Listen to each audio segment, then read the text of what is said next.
오늘 본문은 가끔 설교를 들었던 내용이기도 하고요. 추수감사절과는 직접적인 관련은 없지만 초점을 감사에다 맞췄습니다. 감사. 어떨 때 감사했나? 위기 중에도 이 같은 진정한 감사를 드릴 수 있다면 하나님이 얼마나 기뻐하시겠나? 위기 중에도요. 생사를 넘나드는 상황 속에서 특별히 한 기도가 오늘 본문의 기도거든요. 여러분, 오늘 본문에 이렇게 다니엘은 소개하고 있습니다. 마음이 민첩하고 다른 총리들과 고관들에 비해서 뛰어났다, 그렇게 말해요. 대단한 거예요. 지금 다니엘이 이스라엘에서 총리를 하고 있는 게 아닙니다. 남의 나라 메데바사라, 바벨론 이후에 그쪽 중동 일대를 지배하고 있던 나라를 메데바사, 오늘로 말하면 쉽게 얘기하면 바벨론은 이라크 지역을 말해요. 근데 그 이라크 지역에 있는 나라가 주변 나라인 페르시아에 의해서 멸망을 받게 돼요. 그러니까 바벨론이 차지하고 있는 모든 땅과 권세를 메데바사가 차지하게 된 거예요. 오늘 저와 여러분이 자주 듣는 이름으로는 이렇습니다. 이란, 페르시아, 이란. 그러면 대충 이제 이렇게 지리적으로 생각이 들죠. 왼쪽에는 지도상으로 보면 이라크가 있고 오른쪽에 광활한 땅을 차지하고 있는 이란이 있습니다. 그게 성경에서 말하는 메데바사. 그 메데바사의 다리오 왕이 왕으로 있었는데 다니엘이 세 친구들과 함께 나라가 멸망하면서 그곳에 끌려갔습니다. 청년의 때부터, 어렸을 때부터요. 어렸을 때부터 그곳에서 성장을 했어요. 그러면 다니엘은 좋은 집안의 자녀였습니다. 어찌 보면 왕족의 자녀였기 때문에 이런 거 있잖아요. 전쟁터에 포로를 잡아오면 우리 6.25 때도 그랬다잖아요. 저들이 북쪽에서 넘어와서 좀 괜찮은 사람들을 막 잡아다가 북한으로 끌고 가버렸잖아요. 이 일반 서민 농민들을 데리고 가서 뭘 하겠습니까? 지도자들의 가문의 자녀들을 끌고 간 거예요. 그 중에 하나가 다니엘이. 그런데 왕궁에서 성장도 하면서 얼마나 지혜가 있던지 대단했습니다. 어느 정도로 대단했냐? 마음이 민첩했다, 스마트했다, 총명했다, 이렇게 그를 설명하고 있습니다. 뛰어났다. 누구보다. 총리가 여러 명이 있었습니다. 광활한 땅을 지배하고 있었기 때문에 지역을 나누어서 대장을 하나씩 세운 것이 총리예요. 그 총리들에게 그 지역을 통치하도록 왕은 맡겨줬었던 것이죠. 그런데 총리가 여러 명이 있는데 그 중에서 다니엘이 너무 뛰어나니까 총리 위에 수석 총리, 우리로 요새로 말하면 수석 총리가 된 거예요. 대단하잖아요. 그죠? 그러니까 그 다니엘은 자기가 섬기는 하나님을 잊을 수가 없습니다. 그리고 철저히 하나님의 말씀대로 살았습니다. 아예 어렸을 때부터 좋은 고기를 다 먹일라 해도 전혀 그걸 불응하고 채식을 했다. 성경 보면 그렇게 나오잖아요.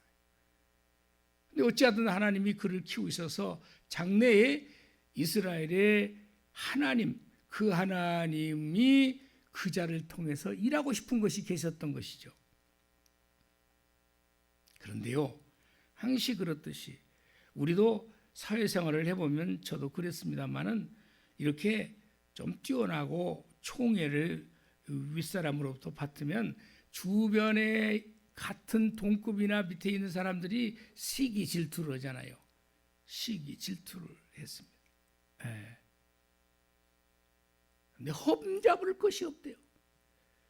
어느 정도 험을 잡을 게 없는지 대단해요. 충성되어 아무 그릇됨도 없고 아무 허물도 없었다. 왜 그랬을까요? 하나님의 뜻대로 사니까. 하나님께만 충성되이 살고 하나님의 뜻대로 사니까 그럴 수밖에 없어요. 험이 없어요. 허물이 없어. 그리고 그릇됨도 없대. 험 잡을 수가 없어. 그래서 저들이 도모를 했어요. 꾀를 냈다 그 말이에요. 어떻게? 저건 험 잡을 수가 없는데 율법에 근거해서 저 험을 잡아야겠다. 성경에 다 앞에 우리가 읽었던 그 중에 5절에도 그게 나오잖아요. 상상을 하면서 설교를 드세요. 성경 봤다 나 봤다 하기도 좀 그럴 테니까요. 제가 지금 설명을 잘하고 있는 거예요. 어떻게 험을 잡으려 했을까? 잘 보세요. 저 총리들과 지사와 고관들이 꾀를 냈어요. 어떻게? 저자를 보니까 흠 잡을 것이 딱 하나 있어. 매번 하루에 3번씩 자기 본국 예루살렘을 향하여 문을 열고 기도했다. 그러고 있습니다. 문을 열고들 기도했습니다. 그러면서 하나님께 감사했습니다. 내가 이곳에 와서 이렇게 총리 중에서 대장 총리가 되게 하신 것도 하나님이 하신 거다. 그러면서 늘 예루살렘을 향하여 문을 열고 기도했다 그랬습니다. 오늘 줄거리를 먼저 얘기하는 것입니다. 올해 맞아. 저를 잡을 방법이 딱 하나 있다. 왕에게 칙령을 내려서 하나님 외에 다른 신에게 기도하지 못하도록. 그것밖에 없어요. 근데 기간이 얼마예요? 30일. 30일 동안 칙령을 내려서 자기가 믿는 왕 외에 자기가 믿는 신에게 기도하면 안 된다. 그렇게 칙령을 내린 거예요. 자, 이것이 족쇄가 됐습니다. 오늘 여기서부터 오늘 본문에 들어가 이야기가 시작되는 것입니다. 잘 들어보십시다. 그래서 첫째, 위기 중에도 이 같은 진정한 감사를 했던 다니엘을 생각하면서 예루살렘을 향해 창을 열고 감사했다. 그렇게 말해요. 예루살렘은 뭘 상징하는 것이죠? 성전. 거기는 누가 계신 것으로 상징성을 가지고 있어요? 하나님이 하나님.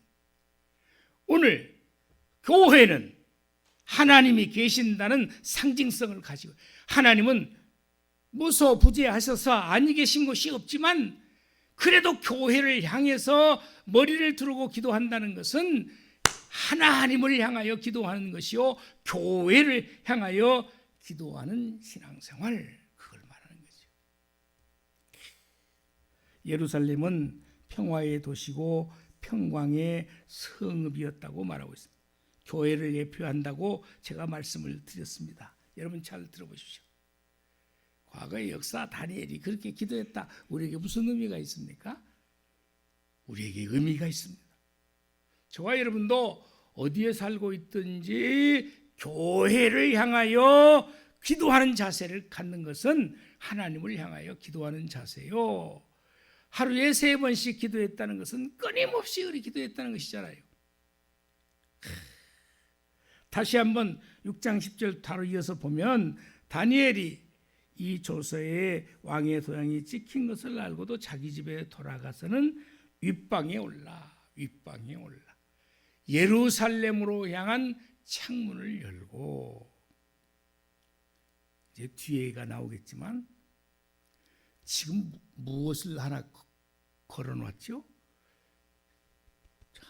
왕 외에 다른 신을 섬기면 사자굴에 집어넣어 버리겠다는 거예요.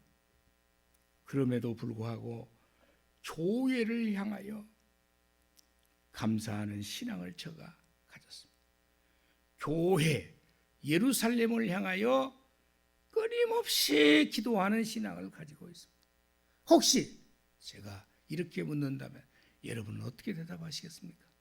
여러분도 매일매일의 삶에서 교회 서신동에 있는 장미아파트 옆에 서부공원 옆에 있는 주원교회 내 교회를 향하여 매일 기도하고 계십니까? 기도하고 계신다면 몇 번이나 기도를 하루마다 하고 있습니다. 지금 우리에게 질문하는 거예요. 주님은 저와 여러분에게 하나님을 향한 어떤 마음이 있는지를 묻고 있는 거예요. 주의 종 목사를 통해서.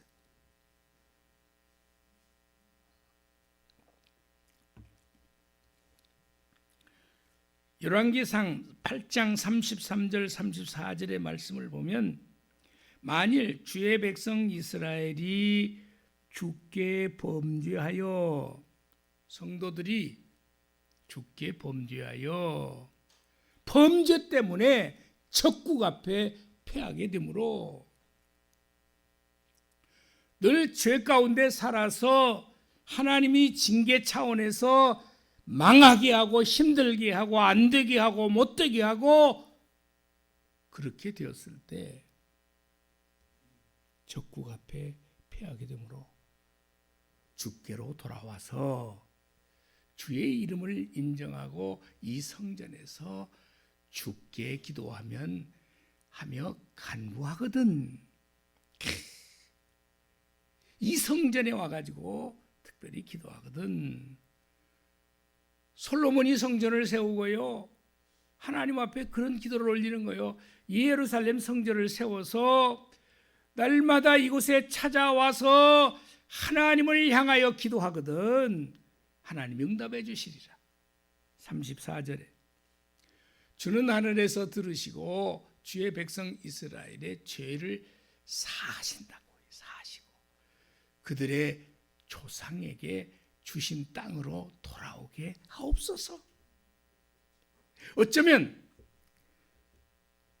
예언을 해놓은 거예요. 어떻게 예언해 놨습니까?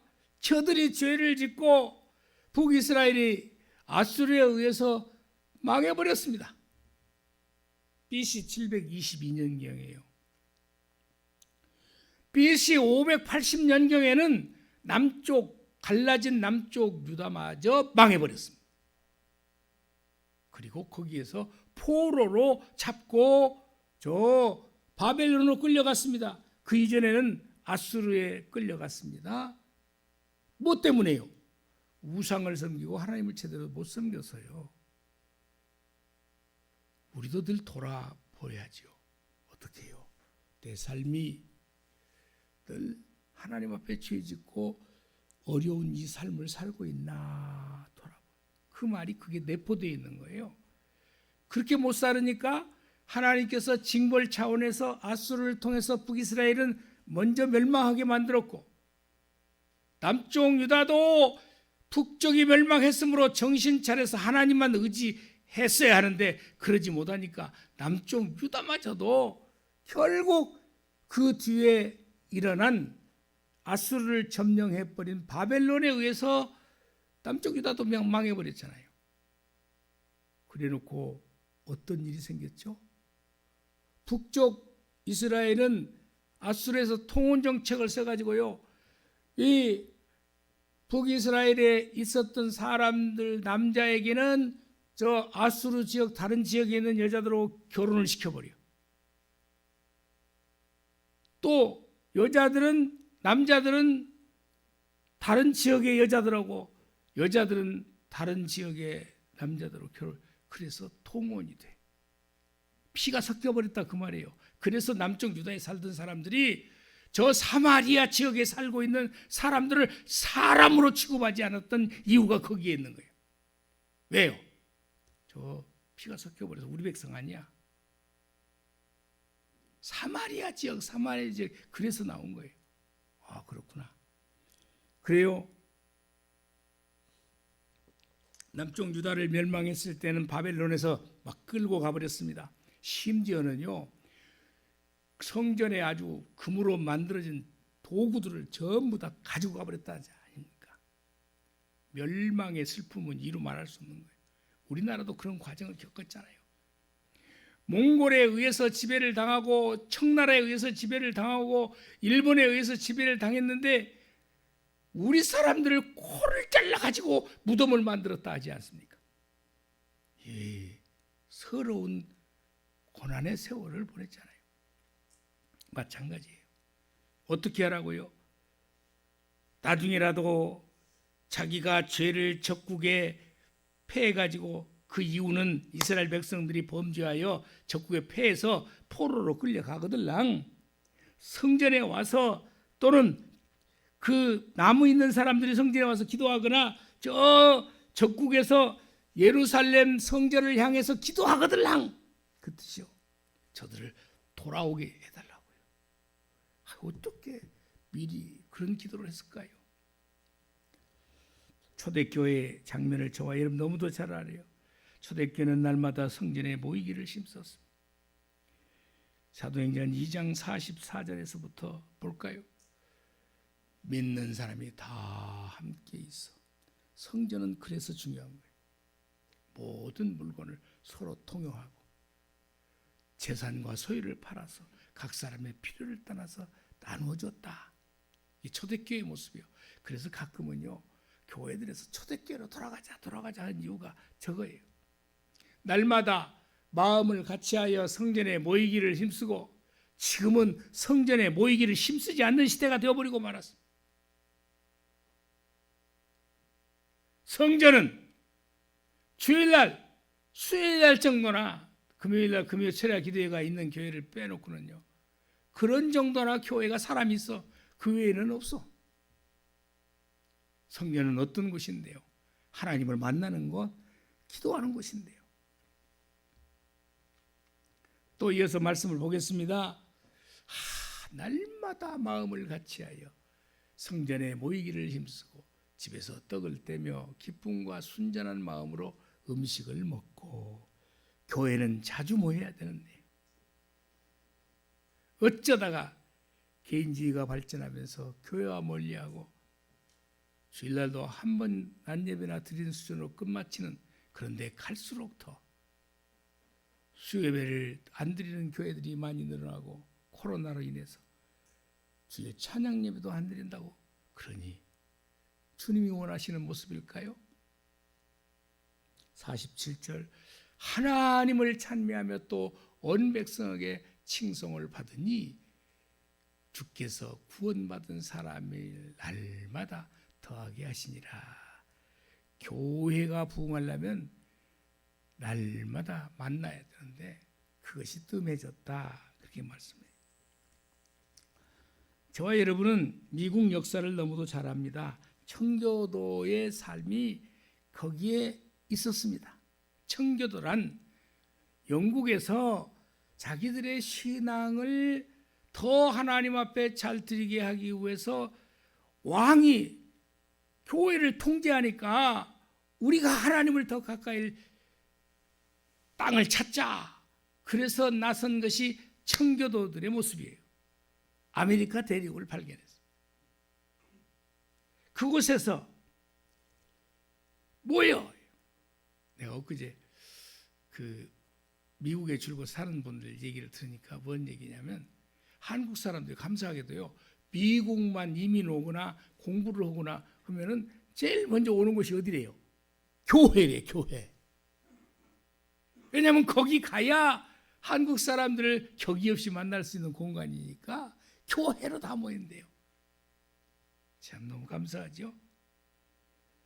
가장 먼저 청교도들이 미국 미대륙을 발견해갖고 뭘 먼저 했을까요?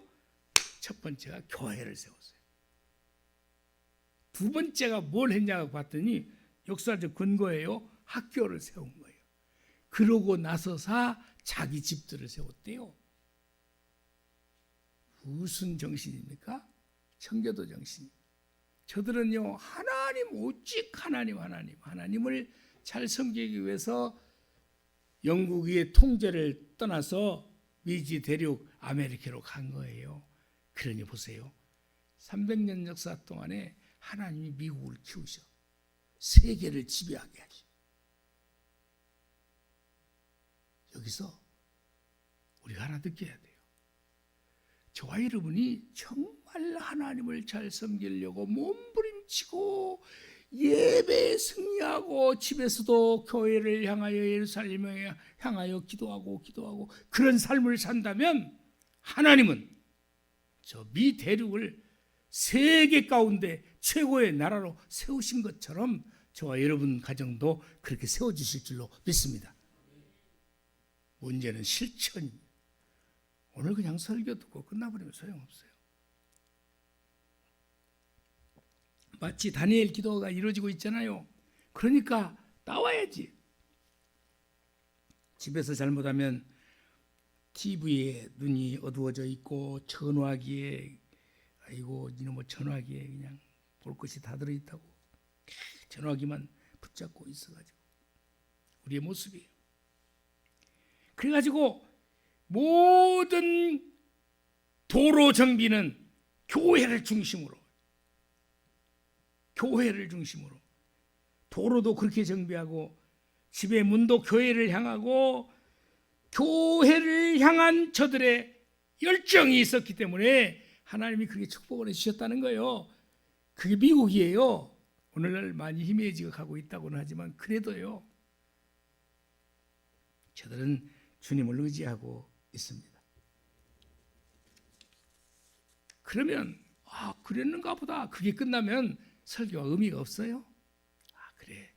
나도 교회 중심적인 신앙생활을 못했으니 지금부터라도 예배에 승리하자. 지금부터라도 교회에서 교회를 향하여 내 집이 평화동이라면 서신동을 향하여 교회를 향해서 기도하자. 익산이라면 전주를 향하여 기도하자. 이 자세를 가지면 하나님은 얼마나 기뻐하실까요? 오늘 다니엘을 통해서 우리에게 주신 교훈이에요. 두 번째, 위기 중에도 이 같은 진정한 감사를 다니엘은 드렸는데 교회를 통해 감사하는 신앙, 기도하는 신앙을 가졌어요. 두 번째는 전에 하던 대로 하루에 3번씩. 아니 목사님, 전에 하던 대로 하루에 3번씩이라고 했는데 뭔 죽고 살기 기도가 나온답니까? 저 두 번째 대지를 죽고 살기 기도 신앙. 왜 그랬을까요? 왜 그러냐면 오늘 본문을 보겠습니다. 10절입니다. 다니엘이 조서에 왕의 도장이 찍힌 것을 알고도 이 조서가 만들어진 내용이 뭡니까? 그걸 알아야 돼. 오늘 다니엘서 6장 7절을 화면을 통해서 보실까요? 와, 기가 막혀요. 나라의 모든 총리와 지사와 총독과 법관과 관원이 의논하고 왕에게 한 법률을 세우며 한 금령을 못하도록 한 것이 금령이잖아요. 금지하다 그런 뜻이니까. 금령을 정하실 것을 구하나이다. 왕이여 이거 만듭시다. 그랬더니 이것이 누구를 위한 내용이냐면 왕을 위한 내용이에요. 가만히 보니까 이것들이 합심해서 법을 만들자고 했는데 금령을 만들자고 했는데 오로지 뭐라고요? 이제부터 30일 동안에 누구든지 왕 외에 다른 신에게 아이고 왕을 드높여 주겠다. 얼마나 좋겠어요. 왕 외에 어떤 신에게나 사람에게 무엇을 구하면 사자굴에 던져 넣기로 한 것이니이다. 왕이여. 이게 지금 금령을 만들었는데 여기다가 왕이 도장을 찍어주시면 전국에 이걸 퍼뜨려서 지키게 하겠습니다. 못 지키면 어디로? 사자굴에 던져 넣어버리겠습니다. 그러니 왕이죠. 그런데 그 순간은 다니엘을 생각 못한 거예요. 왜냐하면 자기가 가장 총애하는 지금 수석 총리인데요. 거기에 묻어서 다니엘이 고난을 당할 줄은 저기서는 생각을 못했어요. 자기만 좋게 한 걸로 생각을 한 거예요. 왜냐하면 다니엘을 다리오 왕이 끔찍이도 사랑했거든요. 한 번 도장을 찍어 놓은 것이라 어찌할 수는 없고 여러 번 살펴봐요. 다니엘이 사자굴에 들어갔어도 다리오 왕이 살펴본다니까. 얼마나 사랑한. 거기서 다리오 왕은 저가 믿는 하나님을 만난 거예요. 와! 다니엘에게 저가 믿는 하나님이 저를 보호하셨구나. 저와 여러분의 삶에 이런 신앙을 이웃에게 보여줄 수만 있다면, 내 신앙을 통해서 감동해버리고 저가 믿는 하나님을, 야 놀랍다, 나도 그 하나님을 의지하겠다, 그런 생각을 가질 거 아니에요. 그러니까 전에 하던 대로 감사했다는 말 보아서 그것만 보면 안 되는 것이, 와, 왕의 조서에 주목을 해야 돼요. 왕의 조서가요, 뭐 했다고요? 어기면요, 다른 신에게 구하면 사자굴에 넣어서 죽여버리겠다는 거 아닙니까? 그러니 죽고 살기, 죽고 사는 기도예요. 저와 여러분이 가정의 문제로 무슨 문제든지, 저도 목사지만요, 죽고 살기로 하나님 앞에 기도하는 모습은 하나님의 응답을 이끌어내는 거거든요. 얼마나 하나님 앞에 죽고 살기로 기도해 본 적 있나요? 저 왕의 조서는 사자굴에 던져서 죽는 기도요. 그러지만 전에 하던 대로 하루에 3번씩 기도했다. 그 말은 무슨 말이에요? 나는 하나님만 의지합니다. 나는 어떤 제약에도 굴하지 않겠습니다. 나는 죽어도 좋습니다. 하나님만 의지하겠습니다. 지금 나를 잡아뜨리려고 족쇄를 걸었는데 다른 신에게 구하면 죽인다고 하는데 난 죽음이 두렵지 않습니다. 하나님만 옆에 계시면 됩니다. 이런 믿음을 가지고 있었으니까요. 여러분, 청교도들이 미 대륙에 건너왔습니다. 과거 살던 유럽보다는 다른 기후입니다. 풍토병도 많이 있습니다. 짙게 생겼습니다. 식량도 부족합니다. 무수한 난관이 있었습니다. 그럼에도 불구하고 교회를 먼저 세우고, 학교를 그 다음에 세우고, 집을 세우되 교회를 향하여 세웠습니다. 내가 어렸을 때 중학교 그때쯤 해서 동네 형을 통해서 전도받아서 교회를 갔거든요. 그때 들은 말이 있어요. 신앙생활을 잘하려면 교회 가까이 이사 와야 된다. 장로님들이, 집사님들이 그러더라고요. 교회를 따라서 교회를 제1순위로 놓고 그런 거예요. 오늘날은요, 자기 교회 아니어도요, 저쪽에 만성동에 이사 가면요, 그 교회로 가버려. 자기 교회는 온데간데 없고.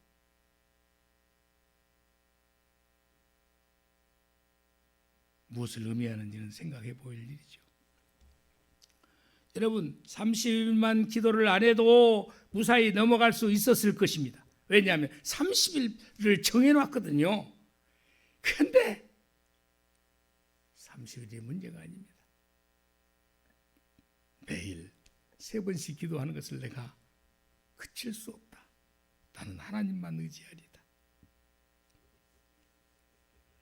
특별한 그 하나님의 말씀 따라 저들이 하루에 3번씩 기도했어요.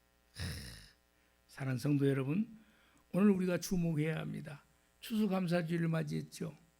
그래요. 주님이 뭐라고 하시던가요? 성경이에요. 성경에 주님이 뭐라고 하셨어요? 신명기 16장 13절로 대신합니다. 너희 타작 마당과 포도주의 틀에 소출을 거두어 드린 후에 이래 동안 초막절을 지켜라. 지킬 것이요. 하나님께서 특별히 새 절기를 꼭 지키라고 말씀하셨습니다.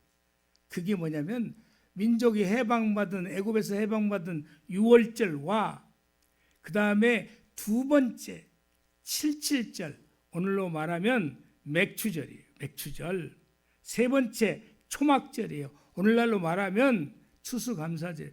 이 세 절기만큼은 꼭 지키라고 명령하신 거예요. 여러분, 그걸 의식하고 오늘 교회에 나오셨습니까? 나는 목사니까 성경대로 여러분에게 선포해야 돼요.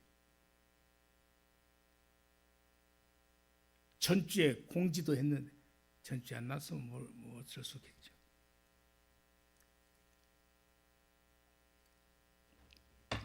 빌립보서 4장 11절 12절을 뛰어넘어서 오늘 신명기 16장 16절의 말씀을 띄워주시기 바라요.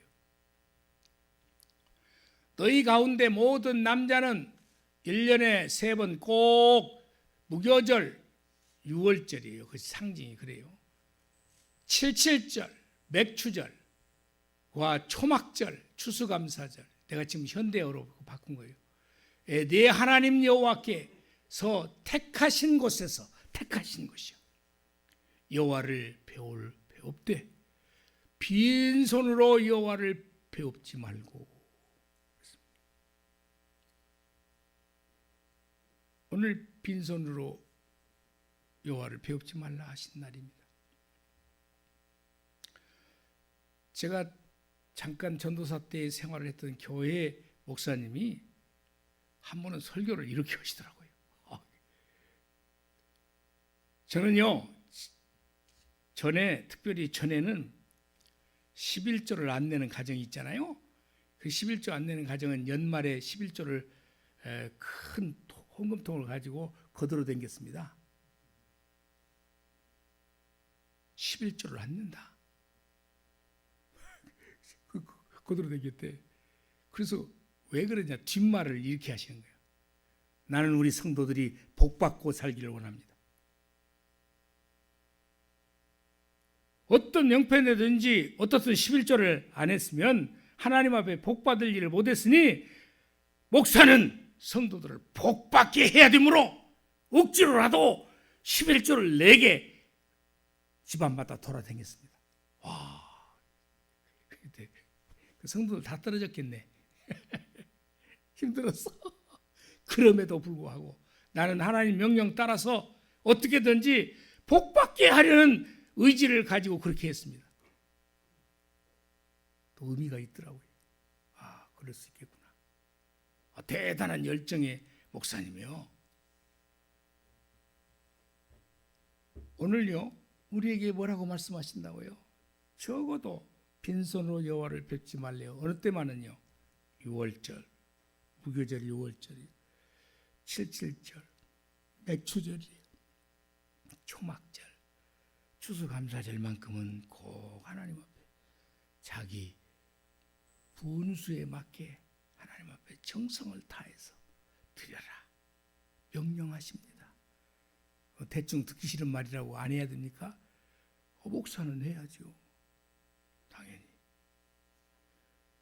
오늘 추수감사절을 못 지킨다 하더라도 다음 주일 내라도 반드시 하나님의 말씀대로 실천에 옮겨야 돼요. 복받게 하려고요. 여러분, 저 인디안들이요, 처음에 청교도들이 인디안들의 도움을 받아서 농사를 짓게 되었대요. 그래가지고 농사를 열심히 지어서 첫 수확을 거두자마자 교회에 모여서 정성을 다해서 하면서 인디안들의 도움을 받았기 때문에 인디안들을 초청했대요. 그래서 성대히 하나님 앞에 감사하며 축제를 맞아 드렸다잖아요. 추수감사절을 열심히 하나님 앞에 감사해서, 진짜 감사해서 드렸대요. 그랬더니 미국을 세계에서 가장 강대국으로, 물질의 부여를 누리는 나라로 오늘 세계를 쥐락펴락하고 있잖아요. 우리 대한민국은요, 기독교가 들어온 이래로요, 그래도 믿음의 조상들이 잘 지켰습니다. 최선을 다해서 지켰습니다. 세상에 무려 300여 국가가 있는 나라 가운데 불과 6.25 전쟁 이후에 한 70여 년, 본격적으로는 한 50년 동안에 이렇게 선진국 대열에 들어간 것은 모든 세계 경제학자들이 깜짝 놀라고, 대한민국은 도대체가 뭐가 있냐? 그리고 지켜보고 있잖아요. 오늘날은요, 웜에 남북이 대치하고 있는 사이에서 전쟁이 혹시 또 쳐들어올까 봐서 무기를 만드는데 그 무기가요, 세계를 압도하고 있다고요. 와, 전차 무슨 차 막 해가지고 막 기가 막힌 나라로 하나님 축복해 주셨다. 그것뿐입니까? 문화 콘텐츠가 세계를 지금 휘어잡고 있고, 이렇게 세계 속에 각광을 받는 대한민국이 이렇게 성장하리라고는 자기들도 예상을 못했다고요. 학자들이 나와서 얘기는 안 봐요? 그럼 우리가 왜 이런 축복을 받았나요? 믿음의 조상들이요, 교회를 중심으로요. 한국같이 교회가 많은 나라가 없대요. 감사해야 되는데 우리가 어떻게 살아야 할까요? 우리가 어떻게 살아야 후손들이 하나님의 여전한 축복 가운데서 살게 할까요? 굳이 설명 안 해도 오늘 답 가운데서 나오잖아요.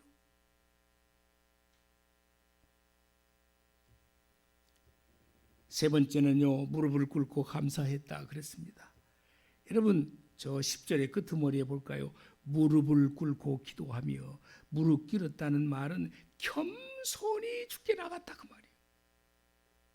비록 예루살렘 성전에 가지는 못했어도 겸손히 자기 집에 2층에 올라가서 예루살렘을 향해서 기도했다. 그런데 어떤 기도였습니까? 감사 기도예요. 감사는 앞에 첫째, 둘째가 다 접목이 되는 거예요. 감사. 교회를 향하여 감사, 죽고 살기로 감사, 그리고 겸손히 감사. 할렐루야, 아멘. 이것을 느껴야 되는데요. 시간이 없어서 제가 긴 얘기를 못해요. 광주에 지금 총장님으로 계시던 제가 형님이라고 유일하게 부르는 목사님이 어제는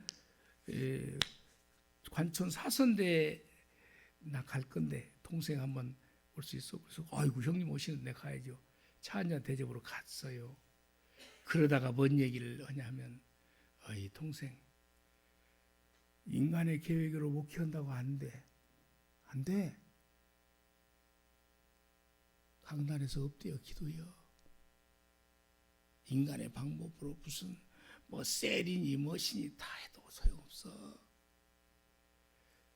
강단에서 주님 앞에 엎드려 기도하면 성령님께서 주시는 말씀으로 설교하고, 그리고 뭔 조직 만들어서 그거 좋은 것만 아니요.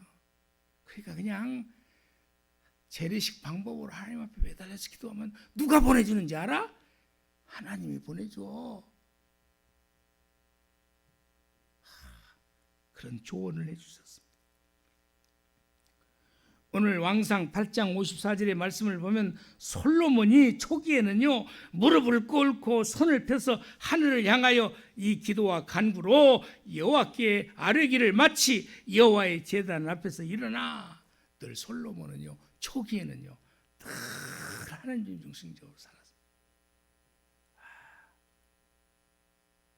우리의 신앙을 초대교회처럼 돌려놓을 수 있는 결단을 필요로 합니다. 사도행전 20장 36절입니다. 내가 아무의 은이나 금이나 의복을 탐하지 아니하였고, 사도 바울이 하는 고백입니다. 내가 탐하지 아니했다.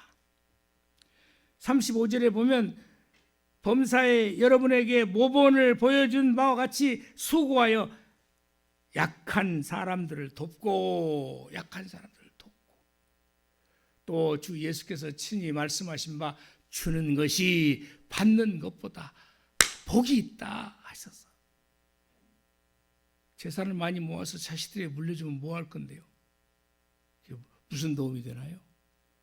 도움이 되죠. 발판 없이 뭔 일을 하려면 안 되는데, 부모가 가지고 있는 걸 물려주면 집도 살 필요도 없이 만들어 놓은 집에 들어가서 결혼 생활도 하시고 얼마나 좋아요. 없어 봐. 그거 만들어 가지고 집 하나 살려면 20년도 더 걸리고 좋지요. 그런데요, 주는 것이 받는 것보다 복이 있다 하심을 기억하라고 말씀하세요. 그리고서 36절에 말씀이 이렇게 나오잖아요. 이 말을 한 후에 무릎을 꿇고 그 모든 사람들과 함께 기도했다. 사도 바울이요. 자, 여러분 2009년도 자료인데 깜짝 놀랄 일이 있어요. 우리나라가 막 융성해 가고 있을 때잖아요. OECD 경제협력기구 국가들이 약 30개 정도가 되는데요. 세상에 그 나라를 대상으로 설문조사를 했는데 욕망지수, 다른 말로 하면 탐욕지수가 어디가 강한가 했는데 11개 욕망을 써놨대요. 그 중에서 우리나라가 4가지가 1위를 차지해서 종합 1등을 했대요. 종합 1등을 했대. 그 종합 1등이 뭐냐? 불명예스러운 거예요. 첫째, 포르노. 두 번째, 성형수술. 우리 한국 사람들이 이뻐지려고 성형수술 1등으로 많이 한대. 세 번째, 명품을 그렇게 쫓아다니는데 한국에서는 명품. 네 번째, 토건 사람인데 건축이에요. 한국의 건축 기술이 많이 발전. 나쁜 쪽에서 더 많군요. 욕망지수가 1등이래요. 그런데 더 불행한 것은 자살지수가 1등이래요. 우리나라가요. 탐욕이에요. 탐욕. 욕망이란 탐욕을 말하는 거예요. 분수에 안 맞게 막 욕심을 부려. 아마 그런 탐욕 때문에 어쩌면 우리나라가 이렇게 더 세계 가운데 발전을 했는지도 몰라요. 부모님들이 자식들을 잘 가르치려고 막. 나 때는 못 배워서 고생했지만 자식들에게는 이러면서 그 효과도 있었죠. 욕망은 어디에서 오는 것인가? 감사의 부재에서 온다. 감사가 부족한 사람은 막 탐욕, 수준이 탐욕으로 흘러가 버린 거예요. 감사하는 마음이 없어. 그냥 탐욕. 감사 없는 인생은 말라버린 우물과 같이 삭막하다. 감사할 줄 모르는 사랑은 받으려고만 하기에 곧 깨어질 위험이 있다. 와, 맞는 말이죠. 저와 여러분이 탐욕 여기에 관심을 갖겠습니까? 오늘 말씀을 정리합니다. 화면을 보실까요? 위기 중에도 이 같은 진정한 감사를 다니엘처럼 할 수 있다면 교회를 향한 감사의 신앙, 교회를 향한 감사 기도의 신앙, 죽고 살기로 기도하는 신앙, 정말 하나님 앞에 모든 것을 내려놓고 겸손한 감사 기도 신앙. 오늘 본문은 우리에게 이걸 갖도록 요구하고 계십니다. 기도하겠습니다. 하나님 아버지,